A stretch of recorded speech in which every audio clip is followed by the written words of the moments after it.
নির্বাচনের পূর্বে গণভোট অনুষ্ঠান অপ্রয়োজনীয়, অযৌক্তিক এবং অবিবেচনাপ্রসূত।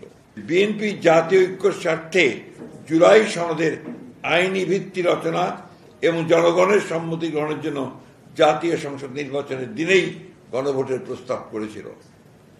2026 সালের ফেব্রুয়ারি মাসের প্রথমার্ধে নির্বাচন অনুষ্ঠানের ঘোষণা দিয়েছিলেন প্রধান উপদেষ্টা। সেক্ষেত্রে নির্বাচন অনুষ্ঠানের আগে প্রস্তাবিত গণভোট অনুষ্ঠান সম্ভব নয়। সময় স্বল্পতা, নির্বাচন অনুষ্ঠানের জন্য বিপুল অঙ্কের ব্যয় এবং আইনশৃঙ্খলা বাহিনী সহ ব্যাপক লোকবল নিয়োগ এবং একটি জাতীয় সংসদ নির্বাচন অনুষ্ঠানের মতো বিশাল আয়োজনের বিবেচনায় নির্বাচনের পূর্বে গণভোট অনুষ্ঠান অপ্রয়োজনীয়, অযৌক্তিক এবং অবিবেচনাপ্রসূত। একই আয়োজনে ও একই ব্যয়ে জাতীয় সংসদ নির্বাচনের দিনই গণভোট অনুষ্ঠান করা বাঞ্ছনীয়। জুলাই জাতীয় সনদ 2025 উল্লিখিত যে সকল সিদ্ধান্ত বাস্তবায়ন জন্য আইন বিধিবিধান পরিবর্তন বা সংশোধন করা দরকার, সরকার তা অধ্যাদেশ জারি ও বিধিবিধান সংশোধন করে সংশোধন বাস্তবায়ন করতে পারে।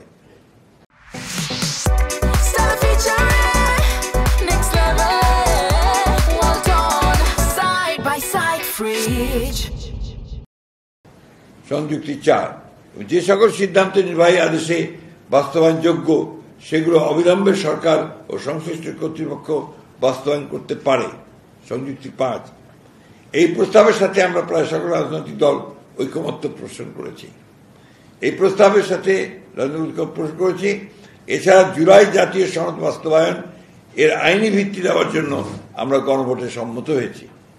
যে সকল বিষয়ে ভিন্নমত, নোট অফ ডিসেন্ট সহ ঐক্যমত্য হয়েছে তার উল্লেখ না রেখে এবং দীর্ঘ আলোচনায় যেসব প্রসঙ্গ আলোচনা আসেনি তা অন্তর্ভুক্ত করে জাতীয় ঐক্যমত্য কমিশনের অন্য সকল সুপারিশ অগ্রহণযোগ্য বিধায় আমরা একমত হতে পারছি না।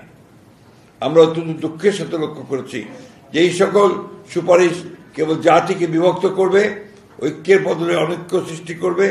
মন গড়া যে কোনো সংস্কার প্রস্তাব গ্রহণ করলে জাতীয় জীবনে দীর্ঘমেয়াদে অকল্যাণ ডেকে নিয়ে আসতে পারে।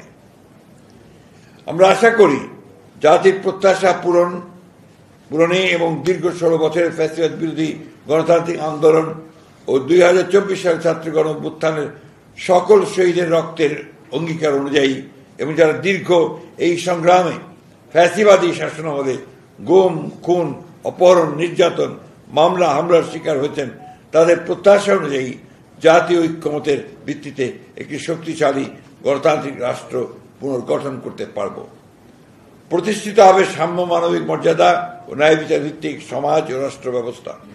সেই লক্ষ্যে জাতীয় ঐক্য বজায় রাখা আমাদের সকলের কাম্য এবং জুলাই গণ অভ্যুত্থান পরবর্তী সময়ে জাতির অভিপ্রায় অনুযায়ী সাংবিধানিক ধারাবাহিকতায় প্রতিষ্ঠিত বর্তমান অন্তর্বর্তীকালীন সরকারের প্রধানতম লক্ষ্য হবে একটি সুষ্ঠু, নিরপেক্ষ ও গ্রহণযোগ্য জাতীয় সংসদ নির্বাচনের মাধ্যমে একটি নির্বাচিত রাজনৈতিক সরকার প্রতিষ্ঠা করা এবং উক্ত জাতীয় সংসদকে প্রকৃত অর্থে জাতীয় জীবনের সকল কর্মকাণ্ডের কেন্দ্রে পরিণত করা।